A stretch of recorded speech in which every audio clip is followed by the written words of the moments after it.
Woboon zoonii kibbaa godina Gujii lixaa aanaa Bulee Horaa keessatti tarkaanfii fudhachuu beeksise.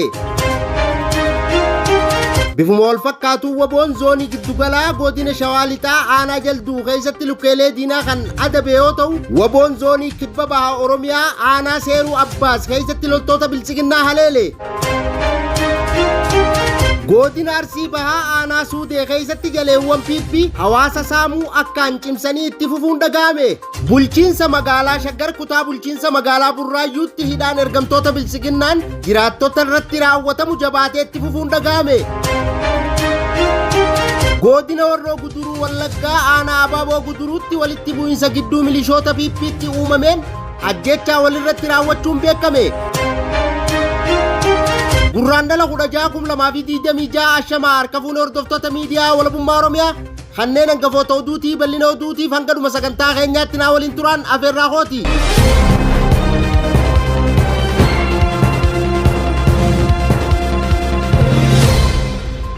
Woboon zoonii kibbaa godina Gujii lixaa aanaa Bulee Horaa keessatti tarkaanfii fudhachuu beeksise.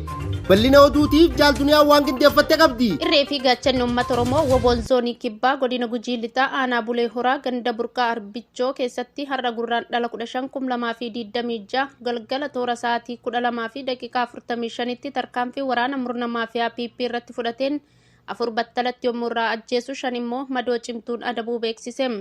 Gama meeshaatiin qawwee keemii dachaatu 2 hidhannoo mudhii 2 fi uffata waraanaa irraa booji'uun galii dantaa qabsoo bilisummaa Oromootiif oolchee jiraachuu ajajaan woboo bakkichaa miidiyaa walabummaa Oromiyaatti himeera. Woboon zoonii giddugalaa godina Shawaa lixaa aanaa Jalduu keessatti lukkeelee diinaa adabuu hime. Bal'ina oduutiif Jaal Magarsaa waan qindeeffate qaba.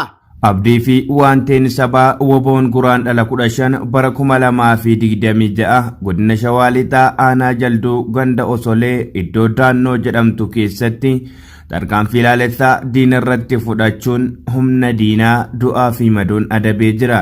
Woboon sirna nama nyaataa dhala namaaf naasuu hin qabne kana hattee itti hidhuun hedduu biyyoo sifachiise 8 jiraatti harkaan qabuun booji'eera.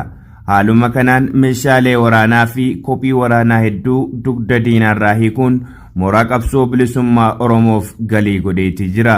Lolli hanga bilisummaa Oromoo fi walabummaa Oromiyaatti itti fufa. Injifannoon dhiigaa fi lafee ilmaan Oromoon ni dhufa. Woboon zoonii kibbaa baha Oromiyaa aanaa Seeruu Abbaas keessatti loltoota bilchiginnaa haleele. Bal'ina oduutiif jaalduniyaa waan qindeeffatte qabdi. Woboon zoonii kibba baha Oromiyaa aanaa Seeruu Abbaas keessatti loltoota bilchiginnaa haleele. Abdii fi gaachanni sabaa woboon zoonii kibba baha Oromiyaa dheengadda gurraandhala 13 halkan toora sa'aatii 5:56tti loltoota bilchiginnaa godina Arsii baha aanaa Seeruu Abbaas ganda Barakat iddoo addaa Dibaatoora Abal Qaasim jedhamu keessaa qubattee jirtutti marsuun haleelee 3 irraa ajjeesuun 2 madeessee mooricha keessaa ari'ee jiraachuu ajajaan woboo bakkichaa miidiyaa walabummaa Oromiyaatti himeera. Injifannoon uummata Oromoof. Godina Arsii bahaa aanaa Suudee keessatti galeewwan piippi hawaasa saamuu akkaan cimsanii itti fufuun dhaga'ame. Bal'ina oduutiif Jaal Magarsaa waan qindeeffate qaba. Godina Arsii bahaa aanaa Suudee gandoota akka Asmiraa, Wargambullaa, Lacee, Darrabbaa fi magaalaa Darrabbaa ganda duwwaa tokko keessatti shiftoonni maafiyaa piippii bilchiginnaa maqaa deeggarsa waraanaa jechuun jiraattota irraa qarshii 1,000 dirqamaan guuraa jiraachuu maddeen miidiyaa walabummaa Oromiyaatti himanii jiru. Haaluma wal fakkaatuun gandootuma armaan olitti eeraman keessatti maqaa nyaata milishaa jedhuun midhaan nyaataa kiloogiraama 15 fi qarshii 300 hawaasa irraa guuraa jiraachuu maddeen dabaluun eeranii jiru.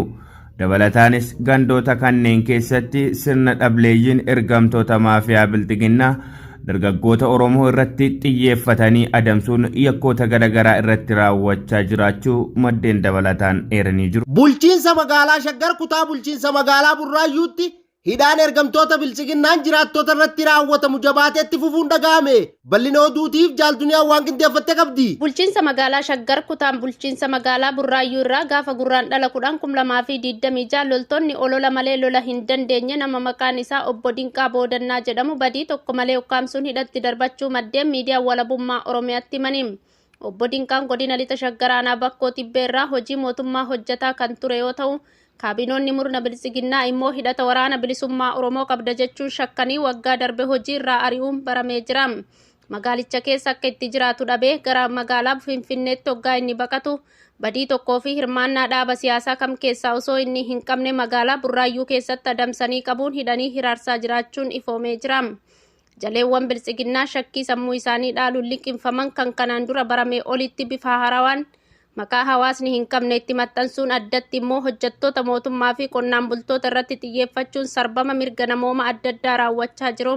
Godina Horroo Guduruu Wallaggaa aanaa Abaaboo Guduruutti walitti bu'iinsa gidduu milishoota PP'tti uumameen ajjechaa walirratti raawwachuun beekame.